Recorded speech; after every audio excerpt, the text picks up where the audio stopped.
Imagine this. You're on a cruise having the time of your life when you start to feel a little off. Maybe it's just seasickness, maybe a touch of jet lag, but then another day passes and you realize, oh crap, I'm actually sick. It gets so bad that you decide to visit the ship's medical center for help, and then things take a turn.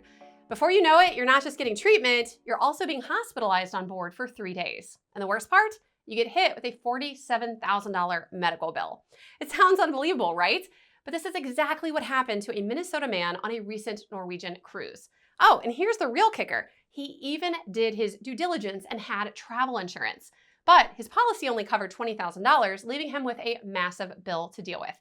Now, thankfully, my own experience recently with being sick on a cruise wasn't as extreme. I did just get home from Carnival Mardi Gras, and I am still, you can probably tell from my voice, recovering from a medical situation where I had to visit the medical center myself. So thankfully, I had a better experience than this guy. But in this episode of the Cruise Pod, I'm going to break down exactly what happened to me, what happened to this guy, and most importantly, what you need to know when it comes to getting sick on a cruise.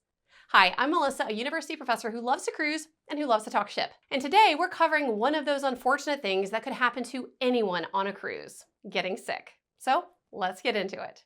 First, let's talk about the $47,000 cruise medical bill. This is a wild story. So this man is from Minnesota. He actually won a free cruise. It ended up not being so free. And he ended up with this nearly $50,000 bill. So Mike Cameron is a truck driver from Minnesota, and his girlfriend actually won a free Norwegian cruise line cruise. Sounds amazing, right? But that dream quickly became a financial nightmare when Mike got sick pretty early in the cruise. So like me, he was feeling unwell, so he decided to venture down to the medical center, and he was diagnosed with the flu, as was I. He was given oxygen, and he actually started feeling better. So he asked the medical crew, hey, can I go back to my room? But instead, the medical team kept him in the onboard hospital for 62 hours. Now, Mike wasn't worried about it because he did what good travelers do, and he had travel insurance. And in fact, the ship's medical secretary even reassured him that this insurance would cover him. But when it came time to settle the bill, the reality set in. His total medical bill was $47,000, and his travel insurance coverage only had a max of $20,000, leaving him with a out-of-pocket cost of $27,000. And to make matters worse, his regular health insurance didn't cover international medical costs, and that's actually usually pretty the norm. So now this poor guy, he's left scrambling, and he's unsure if he can get any of it covered at all. So this is an extreme example, but it's a brutal reality check for a lot of cruisers who don't realize just how expensive medical treatment can be on a cruise ship. And honestly, it made me super grateful that my own experience recently wasn't nearly as bad. So let me tell you about my experience. So I just disembarked Carnival Mardi Gras, and it was actually a week ago tomorrow that I started to feel off.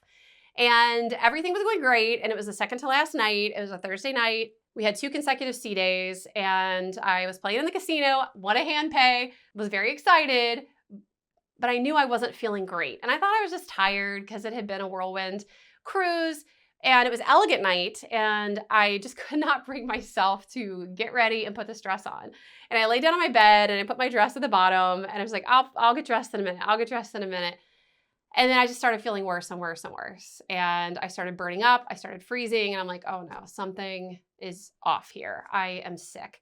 So basically took some medicine I had with me, just some basic ibuprofen, went to bed. I was like, okay, I'll feel fine in the morning. So I woke up the next morning, Friday, a sea day, and I actually felt like I'd been hit by a truck.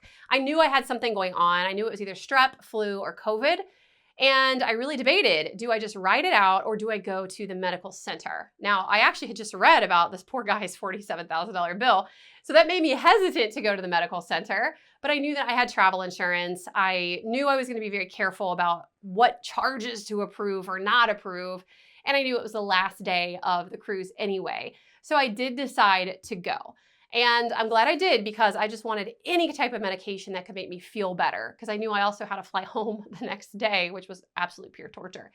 So it turns out I still have flu A. So here is what it cost me. And I will tell you, in my experience, it was on Carnival, the medical center staff was really great about being very upfront and transparent with me about exactly what was going to cost what. There were no surprises, and they got my express permission before I was billed for anything. First, the medical consultation was $150, which I actually didn't think was too terrible. That's not much than I think a lot of folks would pay for urgent care, even with insurance in the United States at least. And then I was tested for COVID, which was about $38, and the flu test was $38 to $40. So that actually wasn't too bad. What was kind of pricey was the Tamiflu, which I'm glad I got. It did make me feel better. It made me grateful that I actually did go because I think it did help. But the Tamiflu, a 10-day treatment, is $150. And because my roommate at that point was not feeling well either, I went ahead and got Tamiflu for her as well. So that was $300. So my grand total bill for the med center visit was $533. So not cheap, but not $47,000 either. And again, I have no regrets. Now, because I did have flu A, they asked me to quarantine. It was the last C day, so I didn't care. I was going to self-quarantine anyway because I felt like hot garbage. And I knew I had something and I was not going to go out and be spreading it. And by the way, too, I also did not have any masks, and I now have learned that lesson. I thought post-COVID, oh, we don't need masks anymore. But I realized, yeah, if you're sick and you got something, you don't want to be spreading it to people. And so I'm now going to make sure I, again, start carrying masks with me in my bag when I cruise. Now, when it comes to quarantine, I always had these expectations that they would come and put yellow tape over my door and put a sign, but it's not like that at all. Basically, it's an on your honor system. They didn't put any type of signage on my door. Nobody ever actually came to check. It's not like the days of COVID where they actually had quarantine wards and moved you out of your room. You still stay in your room, and it's kind of, again, on your honor. Now, of course, I didn't leave my room. I stayed there and I honored that. But if I wanted to and I were a bad actor, I guess technically I could have still gone and done things. Now, here's the silver lining and why I'm glad I did go to the med center. One, as I mentioned, the medication helped. Two, they were able to give me masks so I could in good conscience travel home the next day, at least minimizing the exposure I was giving other travelers to my flu. And since I was in quarantine, Carnival gave me free room service. Now, unfortunately, room service is not free on Carnival anymore, but they gave it to me free. And usually you can get free continental breakfast in the morning if you order it the night before, but the exception is that final morning. So they'll make an exception for you if you're quarantined, so they actually will deliver you that continental breakfast the morning of disembarkation too, which I did. I got some cereal and coffee, and that was a really nice perk as well. Another perk of being sick is that we got priority disembarkation. In fact, this is a first for me. My roommate and I were the first two people literally off the ship. And honestly, that was great because disembarkation can be chaotic. There's just all these people sitting around and getting kind of irritated and trying to get off the ship. And we felt just so absolutely terrible. We wanted to get off the ship and get home as quickly as possible. So overall, I think Carnival handled it really, really well. Their room service team actually called my room several times to ask if we needed anything. They brought us anything that we needed in terms of food or drinks. So that was really, really nice. So now let's talk about how cruise ship medical centers operate in case you find yourself in a situation like me where you get sick. Now, every major cruise ship has doctors and nurses on board. So when I went in for my consultation and my visit, I was consulting with a nurse. And in fact, I only saw the doctor very briefly when I had tested positive for flu A. The nurse summoned the doctor, not unlike what you experience at home when you go to the doctor sometimes. And the doctor came out and said, yes, you have the flu. Do you want Tamiflu? Here's what it'll cost. Yes, I do. And he wrote my prescription. So that's kind of how the doctors and nurses work on board. Another thing that's important to note is that medical centers on cruise ships are not always open 24/7. On my cruise, I actually first tried to go down around 1 p.m. and assumed it was just open. It was the middle of the day, but they were actually closed. So I had to go back up to my room, took a nap, came back down at 3 p.m. when they reopened. So make sure you're checking the hours of operation, especially if you're just feeling so bad that it takes a huge effort just to get yourself down to the med center. Now, if you do have an emergency, there is medical care 24/7 on a cruise ship. If that happens and they're closed, you can always call 911 from your stateroom and they will send their medical staff team up to your room. Now, when it comes to what they can treat, medical centers on cruise ships, they can actually handle a lot of things. It can be standard seasickness, which they see a lot of, to minor injuries, scrapes, cuts, things like that, to dealing even with serious medical emergencies. But if the situation becomes too critical, the ship may actually need to divert to the nearest port to get that passenger off the ship to a hospital for emergency treatment. And in fact, this happened on this very cruise, which was my birthday cruise on Mardi Gras. And oddly enough, it had only happened one time before, which was last year on my birthday cruise on Mardi Gras. This year, a crew member was injured. We heard all kinds of rumors. Who knows what happened? I heard it was a catastrophic broken bone. And our ship had to change course and we had to go back to Mexico for a medical evacuation so she could get treatment. And then unfortunately, last year on Mardi Gras, it was a passenger who had a heart attack. So we had to divert. We went back to Nassau. There was an emergency disembarkation, and sadly, the gentleman did not survive. So yes, in extreme situations, cruise ships will divert so you can get medical treatment on land. And also, a little bit of a gruesome fact, in case you didn't know, cruise ships do have morgues on board. And unfortunately, people do pass away on cruises. It's happened a few times on cruises that I've been on, including that one, but it does happen. So let's talk about the cost of medical care on a cruise. This is the part that catches some people off guard. Obviously, medical care anywhere is expensive, but it's especially expensive on a cruise ship. So for your basic medical visitor consultation, that's going to usually run you about $100 to $250. In my case, on Carnival Mardi Gras, it was $150 for my consultation. Now, if you need tests like flu, COVID, or strep, those run $30 to $50 per test. If you do need IV fluids and oxygen, now this is where it starts to really get expensive and where the guy on Norwegian racked up a $47,000 bill. That's going to start around $500. And then in extreme situations, as I mentioned, cruise ships will divert sometimes to get a passenger or crew member who's really sick or injured to treatment on land.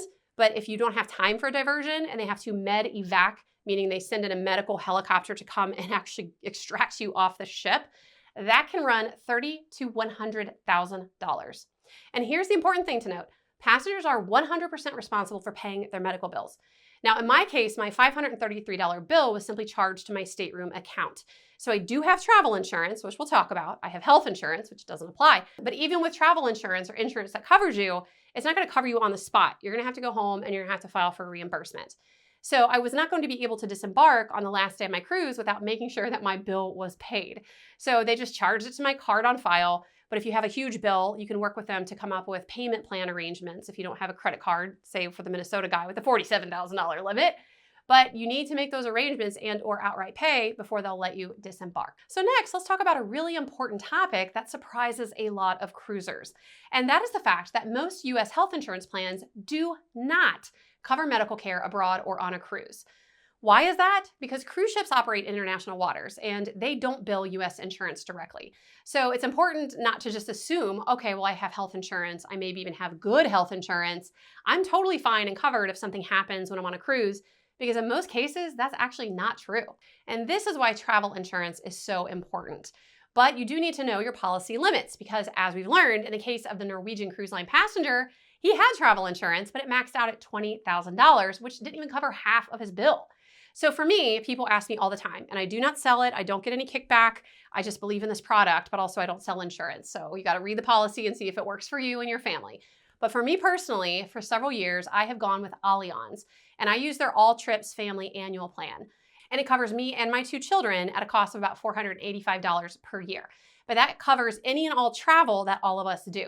That's not just cruises, but that's land travel, road trips that we do, domestic trips that we do. Everything is covered. And as you know, I received a $533 bill for my medical treatment on Carnival Mardi Gras, which I've already submitted the claim to Allianz. I fully expect that that will be paid, and my experience with them with claims is really good. So given that my policy cost me $485 for the year, they're going to reimburse me $533, it will already have paid for itself this year. And this is the third claim I've had to file. It's my first medical claim.